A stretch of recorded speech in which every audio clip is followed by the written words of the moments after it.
নবরূপ সংঘের ক্রীড়া সাফল্যে আনন্দের জোয়ার। সাংবাদিক সম্মেলনে খেলোয়াড়দের জার্সি প্রদান। ধর্মনগর শহরের ঐতিহ্যবাহী ক্লাব নবরূপ সংঘ সম্প্রতি কালী পুজোতে যেমন প্রশংসা কুড়িয়েছে, ঠিক তেমনি ক্রীড়াক্ষেত্রেও নজর কেড়েছে সকলের। পুজোর পাশাপাশি খেলাধুলায় নিয়মিত অংশগ্রহণ ও সাফল্যের জন্য বরাবরই সুপরিচিত এই ক্লাব। সম্প্রতি ধর্মনগর ক্রিকেট অ্যাসোসিয়েশন আয়োজিত বৃহত্তম মালাবতী এ ডিভিশন ক্রিকেট টুর্নামেন্ট চ্যাম্পিয়ন হয়ে নবরূপ সংঘ নতুন ইতিহাস রচনা করেছে। এই সাফল্যের পর বৃহস্পতিবার ক্লাব প্রাঙ্গণে এক সাংবাদিক সম্মেলনের আয়োজন করা হয়। সাংবাদিক সম্মেলনে জানানো হয়, টুর্নামেন্টে চ্যাম্পিয়ন হওয়ার সুবাদে নবরূপ সংঘ এখন ধর্মনগর কলেজ মাঠে অনুষ্ঠিত টি-20 ম্যাচে অংশগ্রহণের সুযোগ পেয়েছে, যা ক্লাবটির জন্য এক গর্বের বিষয়। এই আনন্দঘন উপলক্ষে ক্লাবের তরফে প্রত্যেক খেলোয়াড়কে নতুন জার্সি প্রদান করা হয়। অনুষ্ঠানে উপস্থিত ছিলেন ক্লাবের সভাপতি স্বপন চক্রবর্তী, সম্পাদক কিষাণ চক্রবর্তী সহ নবরূপ সংঘের অন্যান্য সদস্যবৃন্দ। সম্পাদক কিষাণ চক্রবর্তী তার বক্তব্যে বলেন, নবরূপ সংঘ সবসময় খেলাধুলার উন্নয়ন ও তরুণ প্রজন্মকে উদ্বুদ্ধ করে কাজ করে আসছে। এরা আশাবাদী যে আসন্ন টি-20 ম্যাচেও তাদের দল সাফল্যের সঙ্গে চ্যাম্পিয়ন ট্রফি অর্জন করবে। উৎসাহ, ঐক্য, ক্রীড়া চেতনার বার্তা ছড়িয়ে দিয়ে এদিনের অনুষ্ঠান শেষ হয় খেলোয়াড়দের করতালিতে।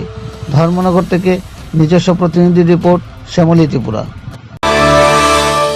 সবাইকে নমস্কার। প্রথমে আমার যারা এখানে আমার সাংবাদিক বন্ধুরা এসেছেন, সবাইকে জানাই নবসংঘ পক্ষ থেকে অনেক অনেক স্বাগতম। ইতিমধ্যে আমাদের কালী পূজা সমাপ্ত হয়েছে। আশা করি ধর্মনগর সহিত গোটা ত্রিপুরা রাজ্য এবং বহিরাজ্য থেকে দর্শনার্থীরা আমাদের এই পুজো দেখতে এসেছেন এবং বিভিন্ন নিউজ চ্যানেলের মাধ্যমে আমাদের এই প্রচার হয়েছে। সকল নিউজ চ্যানেলকে আবারও ধন্যবাদ জানাই নবসংঘ ক্লাবের পক্ষ থেকে।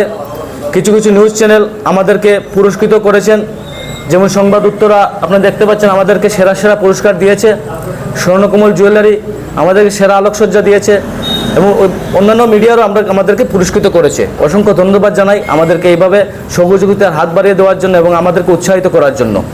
আপনারা জানেন, আমরা বিগত দিনে কিছুদিন পূর্বে ধর্মনগরের যে সবচেয়ে বড় লিগ মালাবতী টুর্নামেন্ট এ ডিভিশন ক্রিকেটে আমরা জয়লাভ করেছি, আমরা চ্যাম্পিয়ন হয়েছি।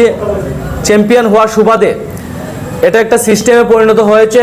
মালাবতী এ ডিভিশন যারা চ্যাম্পিয়ন এবং রানার্স আপ হয় তারা টি-20 লিগ, একটি বড় টি-20 লিগ ধর্মনগর কলেজ মাঠে ধর্মনগর ক্রিকেট অ্যাসোসিয়েশন দ্বারা এটি পরিচালিত হয়।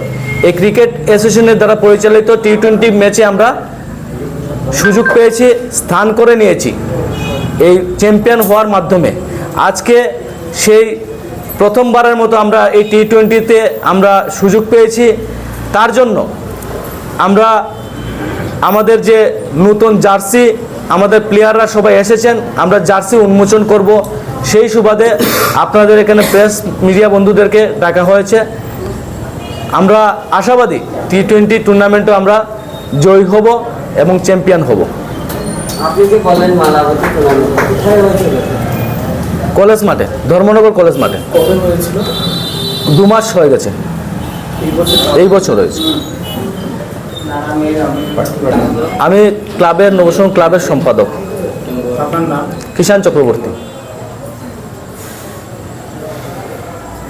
পাশে যারা রয়েছেন আমার বয়োজ্যেষ্ঠ গুরুজন, আমি স্বপন চক্রবর্তী, ক্লাবের সম্মানিত সভাপতি আছেন, ক্লাবের সম্মানিত সহসভাপতি আছেন, ক্লাবের অফিস সেক্রেটারি আছেন, ক্লাবের ঊর্ধ্বতন নেতৃত্ব আছেন, আমাদের ক্লাবের কোষাধ্যক্ষ রয়েছেন। আমাদের এই জয়ের পিছনে যিনি আমাদের টিমকে নেতৃত্ব দিয়েছেন এবং আমাদের স্পোর্টস সেক্রেটারি তথা আমাদের ক্রিকেট টিমের সম্মানিত অধিনায়ক রূপক দাস এবং আমাদের সব প্লেয়াররা রয়েছেন পিছনে। আপনার